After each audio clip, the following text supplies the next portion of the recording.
Alright, what is going on, everybody? Hope you're all having a great day. It's Matt and a Bong with Nabs Fight Media coming at you guys with another video. You guys already know what time it is. It's time to bring on that boxing.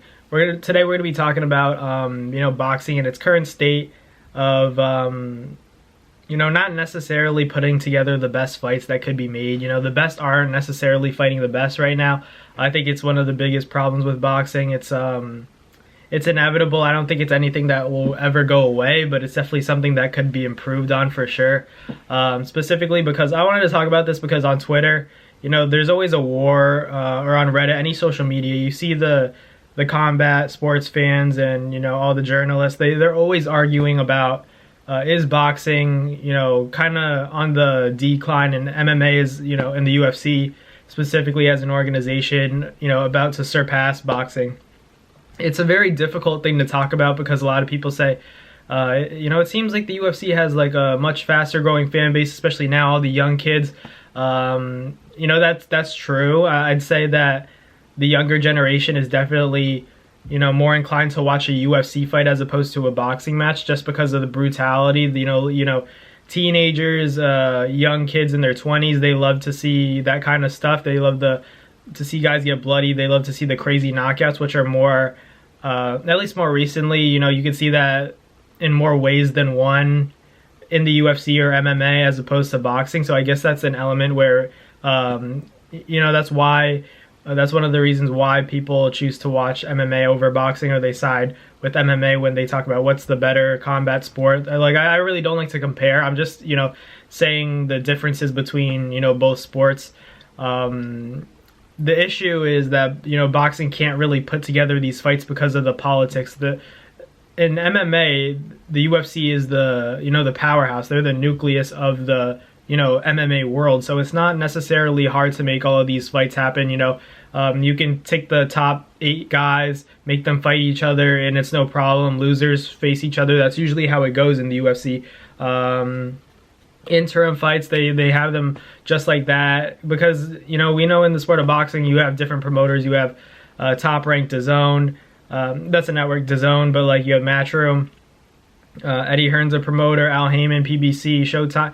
There's a lot that goes into it. There's the Fox team, so it's not necessarily easy. You have Golden Boy. It's not easy to make these fights happen because, when you're with different promotions, they have different agendas for their fighters. They want, their terms. They want the ring to be a certain size, use specific kinds of gloves, the location matters. If they're A side, B side, if it's, take, Gervonta Davis and Ryan Garcia. Is it going to be Gervonta Davis versus Ryan Garcia on the fight poster, or Ryan Garcia versus Gervonta Davis? Those little things really do make a difference. That's just how the sport is, as opposed to the UFC, where I think that, they're just getting these guys in. A lot of guys really don't care as long as they're getting paid. And that's another thing. It comes down to the money. In the UFC, guys get paid, but it's not nearly as much as, boxing, because in boxing, when the fights do take a long time to be made, the money slowly builds up for that fight, depending on how talented those guys are. So even though you might be being active and you're seeing all these champions fight in the UFC, maybe they fight 3 or 4 times. Take Israel Adesanya for example. Izzy's not making as much as a Canelo in the sport of boxing. Canelo probably makes more in one fight than Izzy does in two or 3 fights, which is, not necessarily fair considering I'd say MMA could be a more brutal sport just because, it's not limited to just throwing your hands. You could throw kicks, elbows, all that is fair play. So that's why it's different. It's different. And I think boxing has more history to it. Obviously the MMA, the MMA world, it does go back.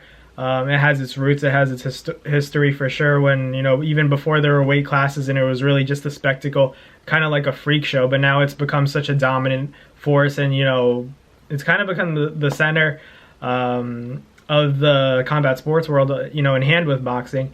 So they're always going to compare the same. I don't like to take sides, but I think I know more about boxing just because there's more of a history. And it's just I've been a fan of the sport longer. I'm a big fan of the MMA world too, the UFC. I watch all the big cards and everything, but it's different. These are different sports for sure. But as far as boxing on the decline, I think it's just you know, there's so much talent within, you know, MMA and boxing. It's just a matter of, you know, matching up these guys up and making very marketable fights happen, because, you know, we know that Jake Paul has kind of come in and you know, touched the boxing world, and then, you know, had his impact on the MMA and UFC world, you know, fighting those guys, fighting retired guys. So, you know, when these fights don't get made within the sport of boxing, people are gonna look for a Jake Paul or another fighter to leave from MMA to fight in a boxing match, because, you know, the fights they want to see aren't really getting made. So that's the main issue. But as soon as, you know, these guys in boxing, you know, the best start fighting the best, this is gonna, you know, take away from the need to see a Jake Paul fighter, a Jake Paul fight against somebody from the MMA world, not necessarily a boxer, or like someone like Tommy Fury, who's a boxer technically, but not necessarily the cream of the crop. But let me know in the comments what you guys think. Is the UFC and slash MMA, you know, kind of about to surpass boxing? I personally don't think. I don't like to think of it like that. I like to think of them as their separate sports always, but, like, you know, there's always that comparison. Let me know in the comments if you guys, you know, do you guys side with the UFC? Do you guys side with boxing? Or do you guys just think it's just different? Just leave them both alone. Let me know in the comments what you guys think. As always, thank you guys for watching, and I'll catch you guys next time. Peace. That's going to do it for another NazFight Media video, guys. Thank you guys so much for watching. It's been your boy, Matt Nabong, with another video. Hope you guys enjoyed it all. Thank you guys for the constant support. Salute to y'all always. It's been your boy.